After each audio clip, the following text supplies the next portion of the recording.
สวัสดีค่ะวันนี้ก็จะมารีวิวกระเป๋าซีลีนเวลแบ็กนะคะตัวนี้เป็นไซส์มินิสีดำนะคะที่เราใช้งานจริงมาเป็นระยะเวลาประมาณ2เดือนกว่าๆนะคะก็อยากจะมาเล่าให้เพื่อนๆฟังว่าใช้แล้วรู้สึกยังไงมีข้อดีข้อเสียยังไงนะคะ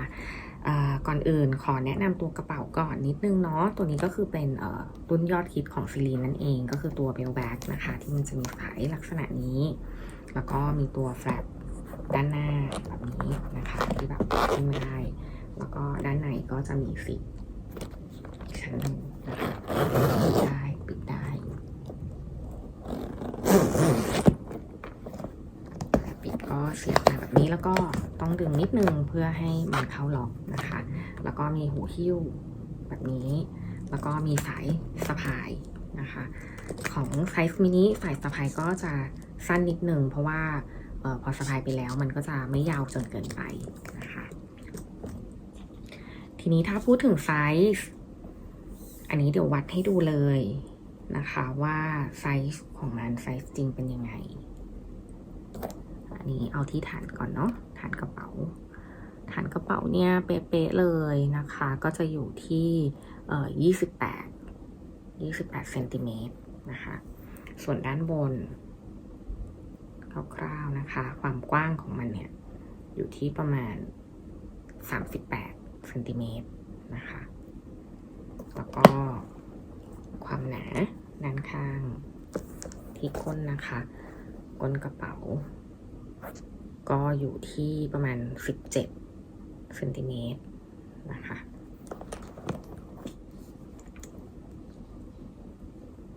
ส่วนตัวสายนะคะคือถ้าวัดจากที่ความยาวรวมเลยเนาะรวมตั้งแต่ตัวที่มันเกี่ยวอยู่กับหูกระเป๋า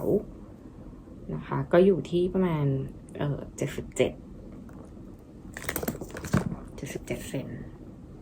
นะคะก็ด้านหลังก็จะมีเป็นซิปแบบนี้ใส่ของอีกอันหนึ่ง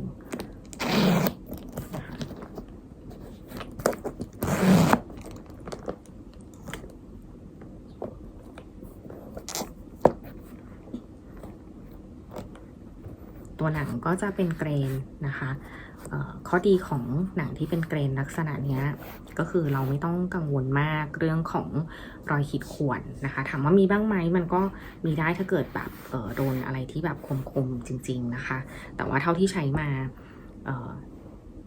าในระยะเวลา2เดือนกว่าเนี่ยคือก็ถือแบบไม่ได้ระวังมากเนาะบางทีก็เดินชนนู่นชนนี่เหมือนกันก็ยังไม่เจอรอยอะไรที่น่ากังวลใจนะคะแล้วก็อันนี้พอเป็นไซส์มินิเนี่ยมันก็จะมีฟีดแบบนี้ที่ด้านล่างซึ่งส่วนตัวแล้วชอบเพราะว่าด้วยความที่เราซื้อมาใช้งานแล้วก็ออกไปไหนมาไหนนะคะบางทีแบบไปนั่งกินข้าวไปหาลูกค้าประชุมอะไรอย่างเงี้ยวางที่พื้นเราก็จะไม่พะวงมากแต่พื้นในที่นี้คือแบบก็ไม่ใช่พื้นถนนอะไรอย่างเงี้ยนะคะก็แบบพื้นออฟฟิศพื้นร้านอาหารอะไรอย่างเงี้ยที่แบบมันไม่ได้เลอะเทอะอะไรมากนะคะก็วางได้โดยที่ไม่ต้องห่วงก้นกระเป๋าตัวนี้นะคะแต่ว่าพอโอเคถ้าเกิดเรามีวางแบบในวันไหนกลับมาก็เช็ดทำความสะอาดนิดนึงเพื่อรักษาตัวทองเหลืองตรงนี้ไม่ให้มันพังเร็วนะคะสายตัวนี้ด้านหลังก็สามารถถอดเข้าถอดออกได้นะคะคือถ้าเกิดวันไหนคิดว่าไม่ได้สะพายแน่ๆอยากจะใช้ถืออย่างเดียวเนาะก็สามารถเอาออกได้ก็เก็บนี่เรียบร้อยแต่โดยส่วนตัวแล้วก็จะใส่ไว้ตลอดนะคะเพราะว่าคือใช้ทำงานบางทีแบบต้องถือของเยอะๆอะไรเงี้ยก็มีสายสะพายมันจะสะดวกกว่า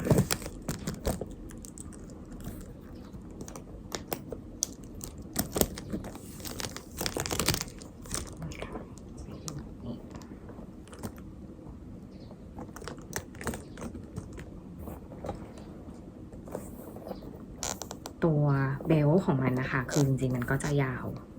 มากเพราะว่ามันเป็นตัวตกแต่งของกระเป๋าเนาะก็เวลาวางเหมือนในร้านเลยค่ะเก็บหางเข้ามาแบบนี้เวลาที่เก็บค่ะอันนี้เดี๋ยวจะมา close up ให้ดู ใกล้ๆนะคะอันนี้ก็คือตัวหนังเกรนที่พูดถึงคือมันเป็นหนังพิมพ์ลายของทางซีรีส์นะคะก็พอเป็นเกรนอย่างเงี้ยอย่างที่บอกก็คือมันจะค่อนข้างทนมากคือไม่เป็นรอยขีดข่วนได้ง่ายเนาะอันนี้คือใช้งานจริงแบบไม่ได้ระมัดระวังอะไรมากก็ยังไม่มีริ้วรอยอะไรใดๆเลยนะคะแล้วก็ตัวเบลมันตัวนี้เราเคยสงสัยเนาะว่าแบบเฮ้ยมันจะหลุดไหมอะไรอย่างเงี้ยก็พอจริงๆพอมาดูใกล้ๆของจริงอะค่ะคือเขาจะเย็บไว้คือล็อกไว้เลยนะคะตัวนี้ก็จะไม่สามารถขยับได้วิธีการเปิดก็คือดึงลงมานิดนึงนะคะโอเคอันนี้ก็เป็นด้านในของกระเป๋า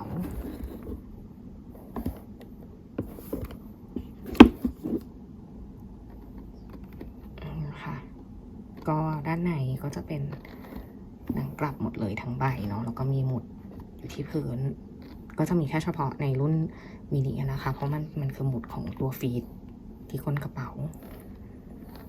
ก็อย่างที่บอกพอมันเป็นหนังกลับหมดเนาะมันก็จะบางทีเก็บฝุ่นนิดนึงเหมือนกันส่วนตัวคลิกของมันเนาะส่วนตัวก็แอบรู้สึกว่ามันใช้ยากนิดนึงเหมือนกันเพราะว่ามันต้องดึงลงมาก่อนนะคะเพราะว่ามันเป็นลักษณะของตัวคลิกที่แบบมันต้องดึงลงมาเพื่อให้ตัวหมุดด้านในมันจะเป็นลักษณะประมาณนี้มันจะมีแบบมันเป็นร่องอยู่ตรงนี้ค่ะแล้วก็เวลาที่จะปิดเนาะก็ต้องแบบดึงลงมาเพื่อให้ตัวเนี้ยมันซ้อนเข้าไปข้างในถึงจะสามารถปิดได้นะคะซึ่งบางทีถ้าของเยอะๆหรือว่าเราสะพายอยู่อะค่ะมันมีน้ำหนักมันก็จะดึงยากนิดนึงเวลาจะเอาออกก็ต้องดึงลงก็เปิดขึ้นคือถ้าวางอยู่แบบเนี้ยก็โอเคแต่ว่าถ้าสะพายอยู่อะค่ะมันจะมีความแบบรั้งไปข้างหลังนิดนึงทำให้เวลาที่จะดึงมันลงมามันค่อนข้างยากค่ะทีนี้ถ้ามาดู close up นะคะจริงๆจากการที่ใช้งานจริงมาเนาะเราสังเกตว่าถ้าจุดที่มันน่าจะไปก่อนเลยถ้าใช้นานๆเนี่ยมันน่าจะเป็นพวกแบบรอยซิปตรงนี้อย่างเงี้ยเหตุผลเพราะว่าเราใส่ของเยอะนะคะแล้วก็พอเวลาที่จะรูดปิดมันเหมือนมันต้องใช้แรงดึงรั้งอะค่อนข้างเยอะเราก็เลยรู้สึกว่าอีกหน่อยอะไอตัวเย็บตัวเนี้ยมันน่าจะไปก่อนเนาะตอนนี้มันยังไม่เป็นไรเพราะว่าเพิ่งใช้มาแค่2 เดือนนะคะแต่คิดว่าใช้ไปมันก็อาจจะแบบพังก่อนอะตัวเนี้ยแต่เท่าที่ถามน้อง SA เนี่ยเขาก็บอกว่าถ้ามีปัญหาก็สามารถส่งไปซ่อมได้นะคะยกเว้นตัวหนังเท่านั้นเองที่จะไม่สามารถแก้ไขอะไรได้แล้วก็จุดที่เป็นรอยให้เห็นเร็วนิดนึงก็คือพวกตรงนี้ตรงขอบตามขอบแบบนี้นะคะคือพอใช้ไปมันก็แอบเริ่มย่นนิดนึงมาดูกันเนาะว่ากระเป๋าใบนี้จุขนาดไหนใส่ของที่จะไปทำงานพอหรือเปล่านะคะเดี๋ยวเรามาใส่ของกันเลยก็ฝาจะมี2 ชั้นนะคะจะมีตัวแฟลปแบบนี้ด้านนอกนะคะแล้วก็ด้านในก็จะเป็นซิปแบบนี้โอเคโดยปกตินะคะสิ่งที่เราพกเนาะอันนี้พอดีคือบางวันก็ใช้รถไฟฟ้านะคะเราก็จะเลยพกล่มด้วยวันเนาะกันแดดกันฝนในร่มใส่เข้าไปจากนั้นก็จะเป็นกระเป๋าเครื่องสำอางนะคะอันนี้ใช้ของพาด้านะคะเพราะว่าชอบรุ่นนี้เพราะว่ามันเป็นไนลอนเนาะเวลายัดเข้าไปเราก็ไม่ต้องกลัวมันเสียทรงแล้วก็จุมากด้วยเพราะว่าทรงมันเป็นเด่นๆแบบนี้ก็จะใส่ทุกสิ่งอย่างในนี้หมดเลยพวกเครื่องสำอางลิปสติกต่างๆนะคะแอร์พอร์ตก็อยู่ในนี้แปรงสีฟันแบบพกพากระจกซับมันไม้จิ้มฟันหวีนะคะต่างๆก็จะรวมกันอยู่ในนี้หมดเลย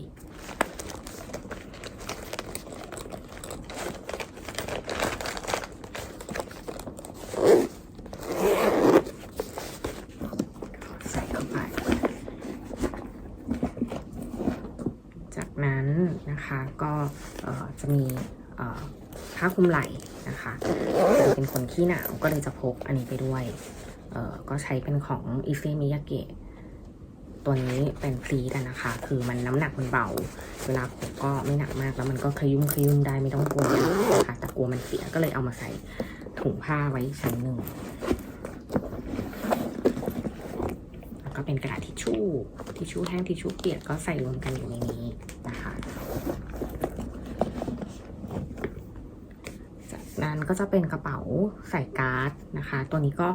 ใช้ของหลุยส์วิตตองอันนี้มันเป็นไส้ในของตัวเฟริซีนะคะแล้วก็แยกออกมาใช้เพราะมันบางดีแล้วก็ใส่การ์ดแบบมองดูได้ง่าย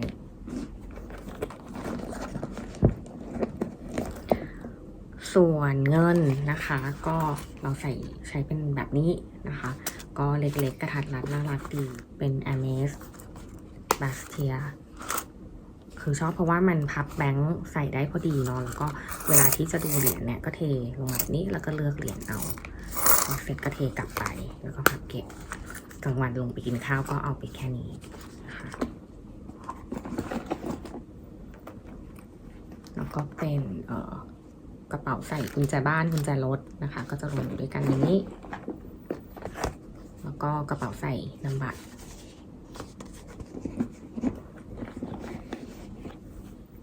ก็มีแบบสำรองนะคะอันนี้ก็เลือกแบบบางๆหน่อยเอาแค่พอชาร์จได้ครั้ง2 ครั้งเนาะก็ต้องหมั่น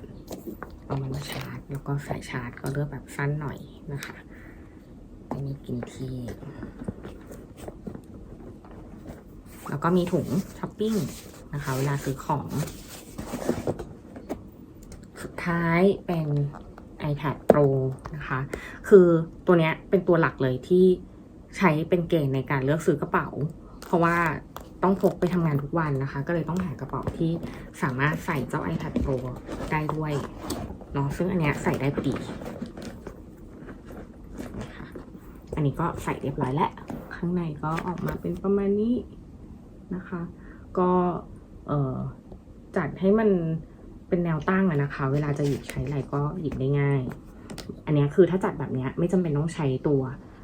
organizer ในกระเป๋าเลยเพราะว่าตัวนั้นเราก็รู้สึกว่ามันกินที่แล้วก็เพิ่มน้ำหนักกระเป๋าด้วยเหมือนกันเนาะเพราะฉะนั้นจริงการจัดแบบเนี้ยพยายามแบบวางทุกอย่างเป็นแนวตั้งแบบเนี้ยค่ะอะไรสอดได้มีช่องให้สอดก็สอดไปนอกนั้นก็วางเรียงมันให้เรียบร้อยมันก็จะไม่ขุกขักไปมาแล้วก็ใส่ของได้เยอะนะคะก็ประมาณนี้ความจุซึ่งสำหรับเราเองเนี่ยคือมันเพียงพอนะคะสำหรับของที่เราต้องใช้ทุกวันทีนี้เวลาปิดก็รูดซิปปึ๊บแล้วก็เก็บหางนี้นะคะทีนี้คือจริงๆถ้าใช้ทุกวันเนาะบางทีมันต้องหยิบของบ่อยๆเราก็จะไม่ได้ปิดตัวเนี้ยตลอดเวลานะคะก็จะปิดแค่ซิปตัวนี้หรือว่าคือถ้าเกิดสมมติของไม่ได้เยอะมากไม่ได้หนักมากค่ะก็จะปิดซิปไว้แล้วก็ใส่แค่ตัวนี้แต่ตัวเนี้ยคือด้วยความที่มันต้องสอดเนาะแล้วก็ต้องใช้การดึงเพื่อให้มันเข้าล็อกอะไรอย่างเงี้ยแล้วก็ส่วนตัวก็แอบรู้สึกว่าคือถ้ากระเป๋ามันหนักแค่คลิกตัวเนี้ยมันทำให้กลัวมันเสียทรงยังไงไม่รู้บอกไม่ถูกเนาะก็เลยส่วนมากถ้าเกิดใส่ของเยอะๆค่ะเราก็จะเปิดตัวนี้ไว้แล้วก็รูดแค่สิบนะคะถ้าเกิดโอเคแบบจะต้องวางไว้ตรงไหนอะไรอย่างเงี้ยหรือแบบวางไว้ที่โต๊ะตอนที่แบบเดินไปประชุมนู่นนี่ก็จะใส่ไว้อีกชั้นหนึ่งแบบนี้นะคะก็ประมาณนี้ซึ่งถามว่าข้อดีข้อเสียของกระเป๋าใบนี้คืออะไรสำหรับเรานะคะคือข้อดีก็คือความจุของมันแล้วก็ขนาดที่สามารถใส่ iPad Pro ได้เพราะว่าอันนั้นคือเป็นโจทย์ของตัวเองเนาะแล้วก็คือใส่ได้ทุกอย่างที่เราต้องการนะคะแล้วก็รูปแบบมันก็ดูดีเนาะแล้วก็คือใช้แบบจะถือไปประชุมพบปะผู้คนลูกค้าอะไรอย่างเงี้ยก็ดูเรียบร้อยนะคะหรือว่าเสาร์อาทิตย์มันก็ยังใช้ได้อยู่คือไม่ได้ดูแบบเป็นทางการมากเกินไปนะคะก็ครบถ้วนในโจทย์ ที่เราต้องการอันนี้ด้านหลังมีช่องฟีดอีกช่องหนึ่งเนาะซึ่งตรงเนี้ยเราจะเอาไว้ใส่โทรศัพท์มือถือก็คือจะเสียบไว้แบบนี้คือไม่ได้ใส่เข้าไปทั้งเครื่องนะคะเพราะว่าเป็นคนหยิบใช้โทรศัพท์บ่อยก็จะแค่แบบเสียบไว้ให้หยิบเข้าหยิบออกได้ง่ายนะคะส่วนข้อเสียส่วนตัวรู้สึกว่าคืออาจจะพูดยากนิดนึงเพราะว่าคือเคยใช้แต่เป็นกระเป๋าที่แบบเป็นกระเป๋าผ้าไนล่อนเนาะเหมือนแบบล่องชอมอะไรเงี้ยซึ่งตัวกระเป๋าเองก็มันจะน้ำหนักเบาทำให้เวลาเราใส่ของเยอะๆแบบนี้มันก็จะไม่ได้หนักมากนะคะอันเนี้ยพอใส่ของเท่ากันในปริมาณเท่ากันเข้าไปคือยังไงมันก็หนักกว่าอยู่แล้วเพราะว่าตัวกระเป๋าอะมันมีน้ำหนักนะคะคืออันเนี้ยที่ช่างเองเนาะที่ตาช่างที่บ้านเนี่ยเฉพาะตัวกระเป๋าอย่างเดียวอะ1.15 กิโลนะคะเมื่อเราใส่ของทั้งหมดนี้ที่โชว์ให้ดูใส่เข้าไปแล้วอะมันหนักประมาณ3 กิโลได้อะค่ะเพราะฉะนั้นคือเวลาแบกขึ้นรถไฟฟ้าหรือแบบไปเดินห้างหลังเลิกงานอะไรอย่างเงี้ยก็ตัวเองนิดนึงเหมือนกันเพราะว่าแบบแบกเยอะนะคะแต่ว่าก็ด้วยความที่แบบเป็นคนของเยอะนะคะคือแค่ iPad Pro อย่างเดียวก็น้ำหนักพอสมควรละเหมือนกันแต่ว่าโดยรวมเนี่ยแฮปปี้กับกระเป๋าตัวนี้ไหมก็แฮปปี้มากนะคะเพราะว่าคือมันดูเป็นทางการกำลังดีคือแบบไม่ทางการจนเกินไปอะไรเงี้ยแล้วก็ใส่ของได้จุสมความต้องการของตัวเองเลยนะคะโอเคก็จบการรีวิวแต่เพียงเท่านี้นะคะถ้าเกิดใครมีคำถามเพิ่มเติมอย่างไรก็คอมเมนต์ไว้ในคอมเมนต์บ็อกซ์ได้นะคะเดี๋ยวถ้ามีโอกาสจะเข้ามาตอบขอบคุณทุกคนที่รับชมนะคะขอบคุณค่ะ